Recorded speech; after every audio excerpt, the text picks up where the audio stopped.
Dreams that refuse to die. What the desert taught me about softness and survival. Let me tell you something nobody warns you about when it comes to following your dreams. Sometimes your dream picks you before you're remotely ready, before the bank account looks right, before the plan makes sense, before you even believe you deserve it. Sometimes your dream shows up right in the middle of chaos, trauma, and literal fire, taps you on the shoulder and says, I know this is the worst possible time, but we're doing this anyway. I recently sat down with Aleah Wilson, a Black woman who is building a homestead in the Mojave Desert after surviving deafness, abuse, and fires that tried to take everything from her. And let me be clear, Aleah is not just building a homestead out there, she is constructing a blueprint for what it looks like when a Black woman refuses to let her past author her future. She is showing us in real time that your dream does not need permission from your trauma to be valid. That energy right there, that audacious faith in the face of everything that says quit, that is the kind of energy that shifts the world, one scrappy act of defiance at a time. So today I want to share what Aleah taught me, what history has shown us through the lives of other Black women who refuse to quit, and what I hope you will carry with you long after you stop listening. Here is the truth Aleah reminded me of. Your dreams are valid even if your starting point is chaos and pain. You can come from deafness, abuse, and literal fires and still decide my dream matters and build something beautiful from that rubble. Following your dreams is not about having a perfect past. It is about choosing yourself over and over, in spite of what tried to break you. Aleah is out there in the Mojave Desert right now, raising money for a well and electricity, building her homestead one scrappy, faith filled step at a time. And every time she shows up for that dream, she is not just building for herself, she is giving other Black folks permission to dream audaciously too. A Black woman building a homestead in the desert after surviving what she survived, that is not just a personal win. That is a whole movement. That is a middle finger to every system that said she should stay small, stay quiet, stay broken. But let's be honest, follow your dreams and never give up can sound like a greeting card slogan if we are not careful. So let me tell you what it actually means, because Aleah's story and the stories of so many Black women before her show us that never give up does not mean grind yourself into the ground. It means keep going with softness, support, and strategy. On Soft Girl Era, we talk a lot about building rest and support into our success. For Aleah, that might mean asking for help to fund a well and electricity, or choosing healing over hustle some days. And she is still not giving up, even when she moves slowly, rests, and protects her spirit. That is the soft girl era version of resilience. That is the kind of strength that does not burn you out. That is the kind of strength that lets you live. Now, I want to share three stories with you. Three Black women who refused to quit on their visions, even when the world gave them every reason to. These stories are not just inspiration, they are instruction. They are proof that the dream does not die just because life breaks your heart. First, let's talk about Oprah Winfrey. I know, we all know Oprah. But do we really know what it took for her to get there? Do we really understand the price she paid just to believe she had a right to dream? Oprah was born in rural Mississippi poverty.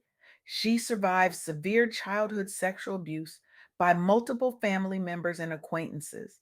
She endured extreme poverty, instability, and shame, including becoming pregnant at 14 and losing the baby shortly after birth. She faced racism and sexism breaking into media as a young Black woman in the 1970s, often being told she did not fit the conventional TV image: too Black, too emotional, too much. But here's what Oprah did: she leaned into her gift for authentic, empathetic communication and storytelling on local radio and TV, refusing to shrink herself despite trauma. She used her pain as a source of connection, openly addressing topics like abuse, healing, and spirituality on The Oprah Winfrey Show. She took bold entrepreneurial risks, launching Harpo Productions and later owned the Oprah Winfrey Network to control her narrative and the story she elevated. And the outcome, The Oprah Winfrey Show became the highest rated talk show in United States history and ran for 25 seasons. Oprah became the first Black woman billionaire and a global symbol of resilience, generosity, and purpose driven success. Her platforms helped countless authors, experts, and everyday people share their stories, shifting cultural conversations around trauma, healing, and self belief. Oprah spent her early years on a Mississippi farm with her grandmother, then moved between homes in Milwaukee and Nashville, experiencing frequent instability. Abuse, neglect, and strict religious environments left her feeling unseen and unsafe. Her break came when she won a local beauty pageant, which led to a position at a local radio station, then a news anchor role. After being told she was too emotional for news, she was moved to a daytime talk show format, a demotion that became the doorway to her destiny. Oprah's story directly embodies follow your dreams and never give up in the face of trauma, poverty, and systemic bias. The same energy Aleah carries from abuse and chaos into her desert homestead dream. The same energy you are carrying right now, even if you cannot see it yet. Next, let me tell you about Tabitha Brown. Tabitha is a Black woman from North Carolina who went from struggling actress and chronically ill Uber driver to a beloved vegan food personality, actress, author, and entrepreneur, all by holding on to her dream and showing up consistently online. Tabitha battled a mysterious chronic illness that caused severe pain, fatigue, and depression for over a year. Doctors struggled to find answers. She faced repeated rejection in Hollywood and financial instability. She and her family often struggled to make ends meet. She navigated the emotional toll of feeling behind in her dreams while caring for her family and working survival jobs like driving for Uber. But here's what Tabitha did. She transitioned to a plant based vegan diet after watching the documentary What the Health, hoping to heal her body. Her health dramatically improved. She started filming short, warm, encouraging vegan cooking videos in her car and kitchen, blending her Southern charm with practical recipes. She posted consistently to Facebook and TikTok, speaking to viewers like family, hey there, even when views were low at first. And the outcome? One of her viral videos reviewing a vegan sandwich from Whole Foods exploded, leading to a brand partnership and new visibility. She became a massively followed social media personality, wrote best selling books, launched a seasoning line and collaborations with major retailers. She created a career that honors her health, joy, and family on her terms. Tabitha always dreamed of being an actress, but spent years in survival mode, bouncing between odd jobs and auditions. During her illness, she had to stop working traditional jobs, which deepened financial pressure and fear. Choosing veganism was an act of faith, and showing up online with positivity was a way to cling to hope and purpose. She leaned heavily into her faith, family support, and her natural gift for encouragement. Tabitha's journey mirrors Alea's never give up message and the soft girl era ethos. Starting from hardship, choosing healing, and building a dream aligned life and business with softness and persistence. She showed that you can start small in your car, on your phone, and still build a dream life from a place of softness, faith, and consistency. She challenged grind only narratives by centering peace, joy, and authenticity as pathways to success.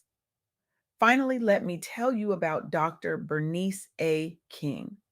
Dr. King is the youngest child of Dr. Martin Luther King Jr.